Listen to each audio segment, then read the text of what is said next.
Okay, so I'm going to go through question 2. This starts off with a decomposition task. Now, every single thing that you need to answer this question is in the question.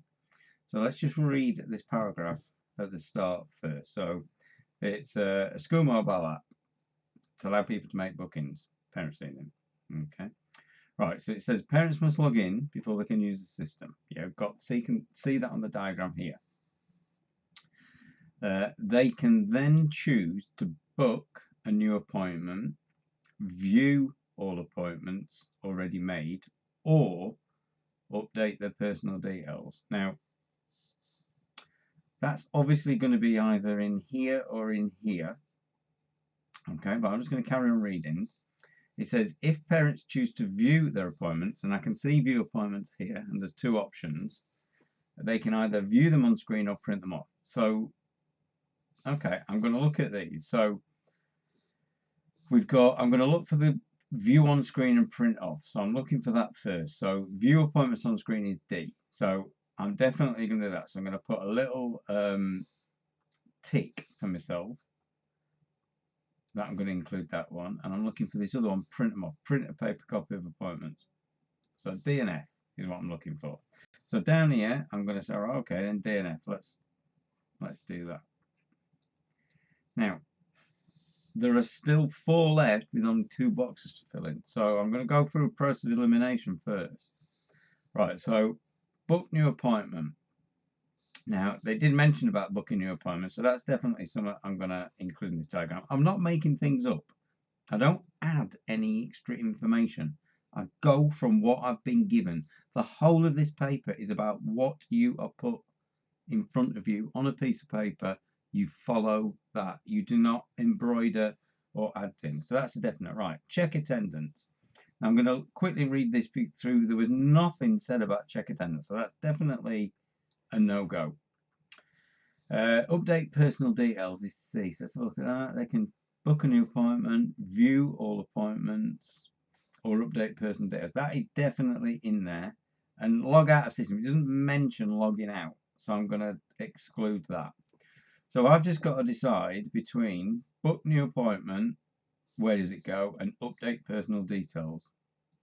Now, you're going to have to use common sense. This sub part of the system is about appointments. Okay. This is a top level. This row up here is top level actions like logging in, going to appointments, and other things. Booking new appointment is to do with appointments, so it potentially goes there. The other one, update personal details, well, that sounds like a top level thing. It's got nothing to do with appointments. So for me, it's got nothing to do with appointments. So C, update personal details, which we were told we can do, has got nothing to do with appointments. It doesn't affect appointments. So I'm going to put it there, which means the book new appointment naturally goes with managing appointments. So I'm going to put the A there. The way I did that wasn't looking at the mark scheme, it was reading the question and just logically getting rid of things that weren't even mentioned. So like the log out of system and the check in attendance. And then the others, some will naturally fit and others you might have a little bit of a think to do. But a good thing there is if it's not part of another context, so like with updating personal data, it wasn't part of appointments, then it shouldn't be under the appointment section. Okay, so that's why I did that one. Okay, so let's move on to the next part of this question. Right, so they start talking about some code. Okay, now remember, every single piece of code that they will present to us is going to be in OCR reference language. So when we're writing questions later on, any example code they've given us is code we can look at to say, oh, that's how you do an if. So just looking at this question, I'm not thinking about answering the question, I'm just looking. In this, I can see, shows me how to do a for loop. So it's got for and then next. It shows me how to do an if.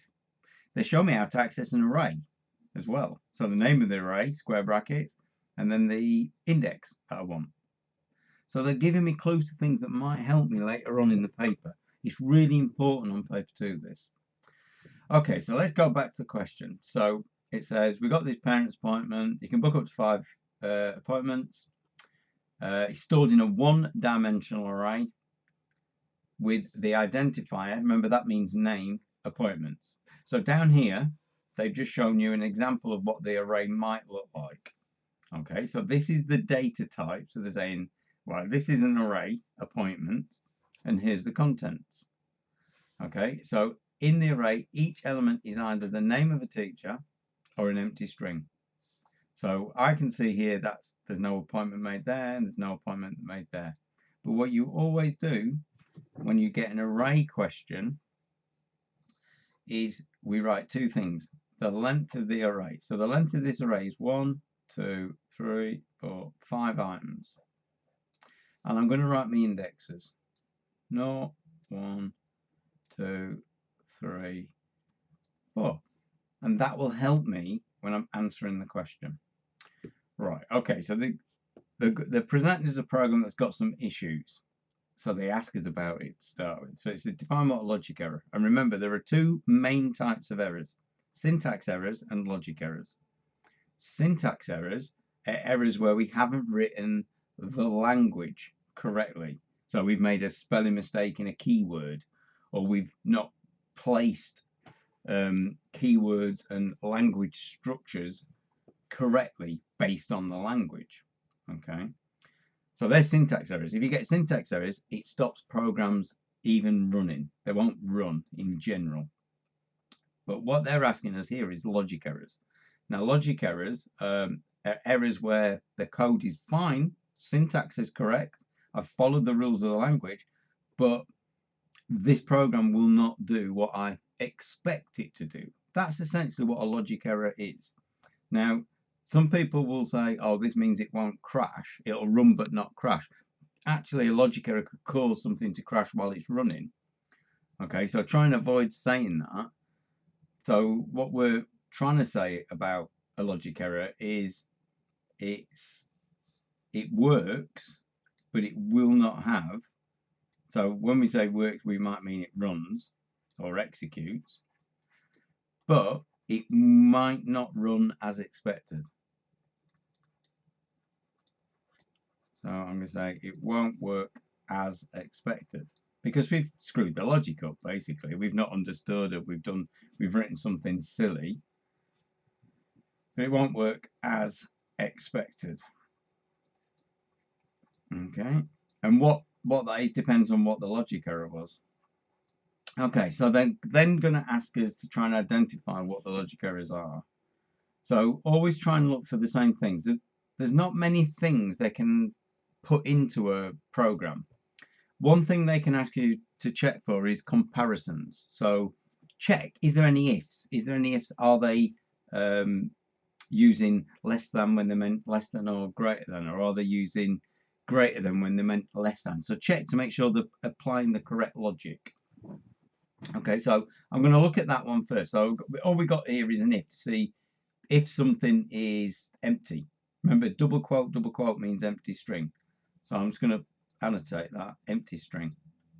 So we're saying it is one of those array entries empty. If they are, add 1 to the number of empty appointments. Well, okay, that doesn't let anything wrong with that. All right, so I've then got to hunt a little bit more. Now, one of the things that people did is they were saying, oh, they haven't put a colon. This is OCR reference language. It's not Python. And that actually is a syntax error. If they don't put a colon, that will be a syntax error. But they ain't going to ever ask you about Python. Okay? They're asking you about logic errors. So it's just issues with the way the program's been written, not the language not being followed. Right, so one thing that draws my eye is this down here on line 7. Now it says, give me the line number. So put 7 as your part of your answer, and then I'm actually just going to write that out. So I'm going to say print empty. That's wrong, and I will explain why in a sec. Remember, if we put double quotes around something, we're saying to the computer, this is text. It's nothing, it's not a variable, it's not program code, it's not name of function, it's text. So we're going to say print the text empty, EMPTY to the screen. That's actually not what we want. We want to be able to print out how many slots are still empty, which is what the whole program's trying to do. It's a little tally program. But that's going to print out the text empty. What they should have done, what they meant to write was this: print the value of the variable empty. So that's what they should have written. And obviously, if they write double quotes around things, it's going to be text. We want the variable, something called with the name empty. Okay. Right. The other one is a little bit more deep.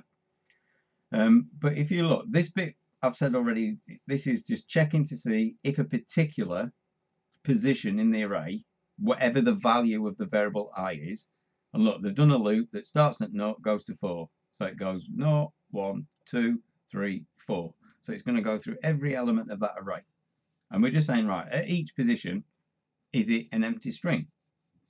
Remember, because that means empty string. And that's how you can test for something having no value as a string. And they're saying, right, okay, add 1 to empty. Well, that seems logically fine. But remember when we were dry running, when we start a for loop, we do the statements inside. So we got this like empty with our counter. It's a tally problem. They set that to 0, and then we add 1 if we find an empty string. When we get to next I, and remember what the other thing I told you to do, when you've got loops, show to yourself where they go back. Right, so when we do one pass, we get next I, which means add 1 to I. So I becomes 1. We check to see if I is still less than or equal to 4. It is, so we go back into the loop. And look what they're doing here. They're resetting empty again. So every time around the loop, they're resetting empty. It's in the wrong place. It should have been up here. They should have put empty equals 0. So they initialize the tally before we start scanning through this array. Okay, so logic error 2 is on line 2, and it's empty equals 0. And this is to do with that construct called sequence. They've put the right code in the wrong place. So they need to make sure they initialize empty before the loop starts. Initialization should happen before, scroll it, should be before line 1, before the loop starts.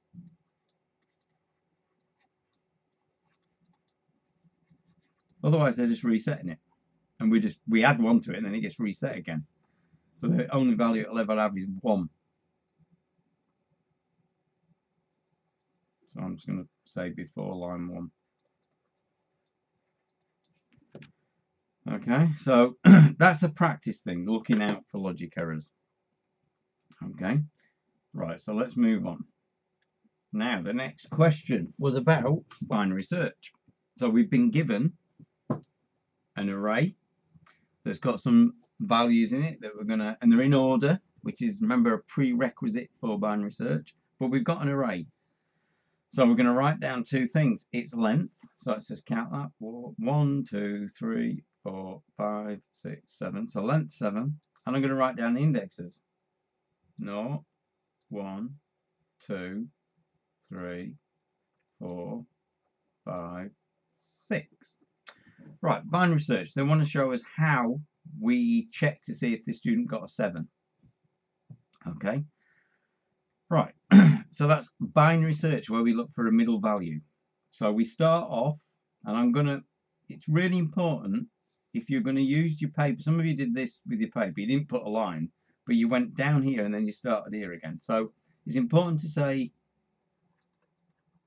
what you're doing to the examiner. So step 1. So we've got left equals 0, right equals 6. That will make the middle value, remember, is 0 plus 6, and then it's integer division of 2. So divided by 2. So m is 3 in our first step.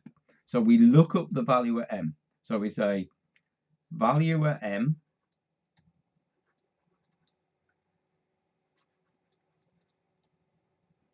at 3 is 5. That is not equal to, so I'm going to put that's not equal to 7. Okay, so we haven't found the value we're looking for. So what we do remember with binary search is that 5 is less than 7. So I'm just going to say that. So 5 is less than 7, which means that all the numbers to the left of 5 are going to be smaller than what we're looking for. So there's no point in looking at it. So we're going to discard this half of the list. Now, a mistake that quite a lot of people made is they included the 3. Okay, so we want to like say, right, well, it's this right-hand side of the list. So remember, if we have to go to the right-hand side, we say left equals middle plus 1. We don't want to include middle again. We've just looked there. So we want to go from 4 to 6. So that middle is 3. That gives us 4. Right is still 6. So our new middle is going to be 6 plus 4. So this is now like the next step, step 2. 6 plus 4, div. Some of you wrote that, div 2, correctly. All right, so that gives us, 10. So middle equals 10, div 2. Remember, that's integer division, so that's going to be 5. So the next step is to look at the value. So we look up. So value at 5, you can use an at symbol if you want, is 7, which is the one we're looking for.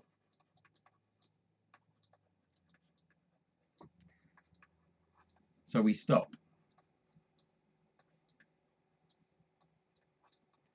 Now, what's important when you're answering this question? So I've worked it through. Have I given enough to the examiner to explain?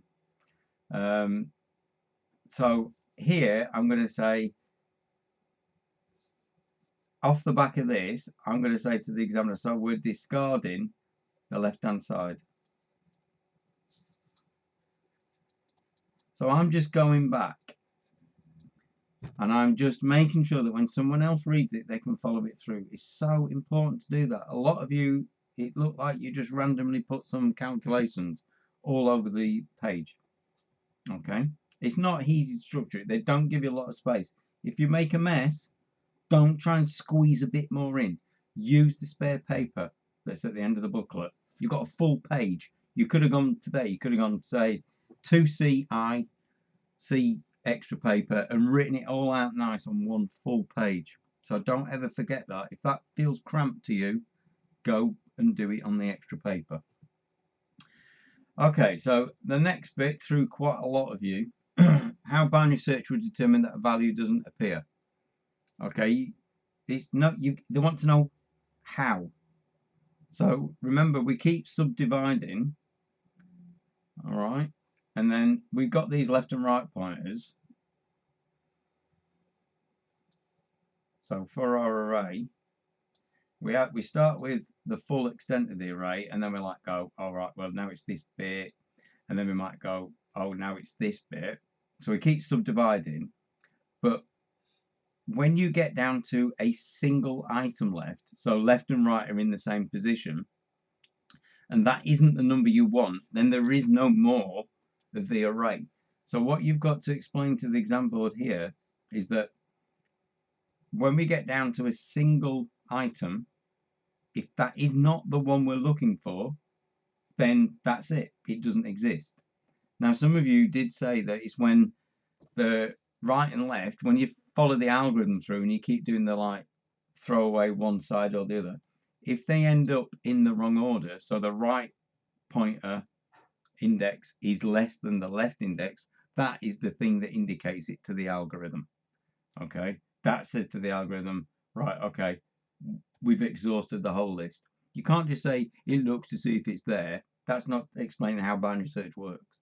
They want you to say that if you keep subdividing and you get down to a single item and it's not that single item, that's it. It doesn't exist. Okay. And then the advantage of binary search over linear search is it's quicker for large lists.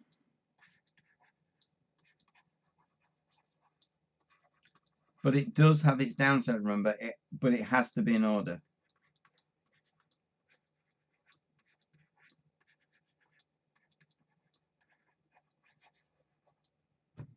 Okay.